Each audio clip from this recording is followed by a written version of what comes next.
Sri Dāmodara Jananī by Shivaram Swami. Epilogue.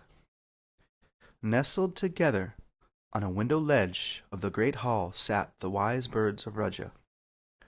They had observed the exchange between the king and his queen, Krishna's service to his father, and finally the royal family's departure into the dining hall.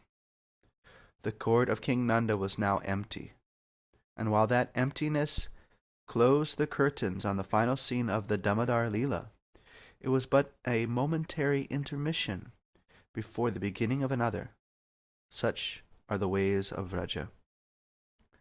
The birds have also tasted the bliss of Krishna's pastime, a bliss that could be tasted as much as by hearing as by seeing. They looked at each other silently, knowingly.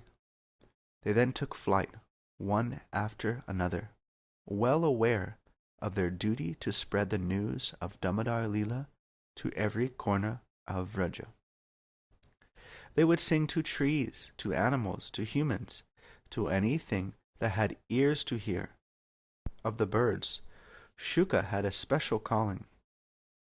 As Shukadev Goswami, he would travel beyond Raja, through the three worlds, and sing in choice verses the glories of Mother Yashoda's fame. After all, her exchanges with Damodar and the truths underlying them were only partially understood by those demigods who now returned to their abodes.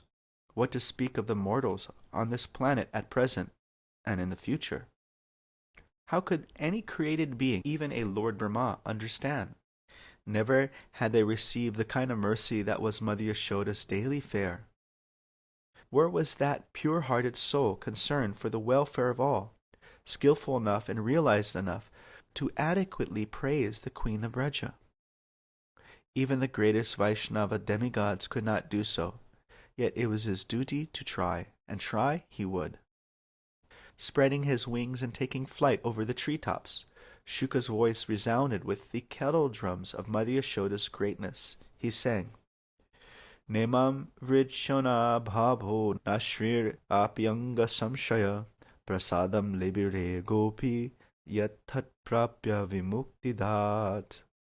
Neither Lord Brahma, nor Lord Shiva, nor even the goddess of fortune, who is always the better half of the Supreme Lord, can obtain from the Supreme Personality of Godhead, the deliverer from this material world, such mercy as received by Mother Yashoda. Sometime after Mother Yashoda's reconciliation with Nanda Maharaj, Balaram asked Krishna to go to the spot where the Arjuna trees had fallen.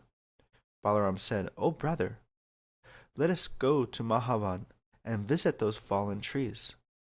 Krishna replied, "That's a good idea. Let us go there and play."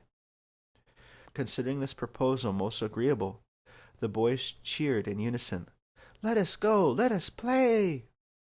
However, the village elders were not inclined to leave the boys to themselves. Some of them, with a few palace guards, accompanied the boys. Who could imagine what new adventure lay in wait for Krishna? When the Brajvasis arrived at the nearby Yamuna shore, the Arjuna trees were still there where they had fallen. Having touched Krishna's body, their leaves and flowers had not wilted, and their branches remained supple. Although they could be a source of abundant firewood, the Brajvasis were undecided whether such sacred trees should be cut into pieces. And what if the purported spirit of the trees returned to harm the woodcutters? But the little Gopas had no fear. They climbed atop the abandoned mortar, and from there to the fallen trees, boasting to Balaram of Krishna's amazing deeds. "Look at what our Krishna has done. Once again he's achieved the impossible." Afraid of his mother, Krishna dragged the mortar here. Then it got stuck in between the two trees, and our hero uprooted them. And from the trees came two celestial beings who worshipped Krishna. Such is our Damodar. As before, the elders would not believe the words of innocent children. They smiled good-naturedly, stroked their mustaches, and marveled at the boys' creative imagination. Who could believe that Krishna had transformed trees into devotees? He was wonderful, but he was just a boy. And even if Krishna were a demigod or Narayan himself, it still did not matter. Had he enacted feats that only God could perform, the love of the Vrajvasis would still have remained unchanged. Like a mother who calls her blind son lotus-eyed, the Vrajvasis see Narayan Krishna as a gopa. Such was the influence and power of their love. By the childish ways and unparalleled sweetness, Krishna held not only his mother and father, but all the Vrajvasis under his control. He brought delight to all residents of Gokula. And that delight was so contagious that he remained unaware of his unlimited powers, absorbed as he was in the conduct and mindset of an ordinary child.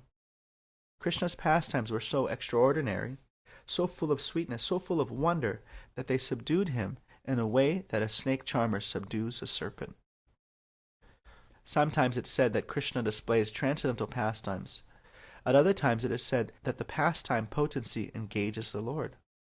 While speaking to Parikshit Maharaj, Shukadeva Goswami praised both the Lord and his pastimes.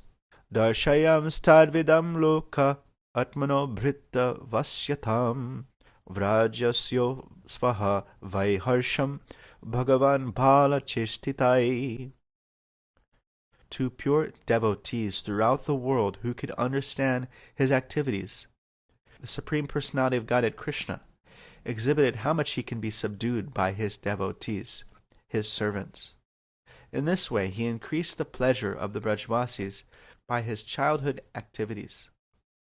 Lord Krishna revealed his Dāmodara Leela in this world to benefit those devotees who have faith in his divinity, and yet who do not know how he becomes subordinate to his servants. Practicing devotees sometimes worship Krishna without understanding that the goal of their sadhana is to awaken a spontaneous attachment to Krishna like that of the Vrajvasis.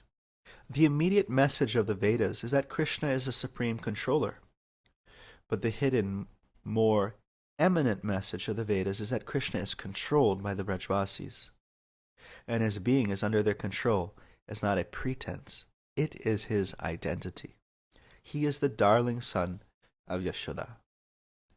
Being tied up by Mother Yashoda and dancing to the whim of the gopis, Krishna informs his devotees of the unparalleled supremacy of the Vrajvasis. What is that supremacy? Their spontaneous love for him, a love that is free from the slightest hint of awe, a love that makes Krishna call the Vrajvasis his people. And because of their special love for him, because they are his own family, he constantly keeps the Vrajvasis in an ever-ascending spiral of ecstasy with his childhood pastimes. Among the people of Braja, Nanda Maharaj and Mother Yashoda are special, and of those two, Dāmodara's mother, Yashoda, is still more special. Once an ardent admirer of Mother Yashoda asked me to write a book that would glorify her. On this evening of Shivaratri, may that order now be fulfilled.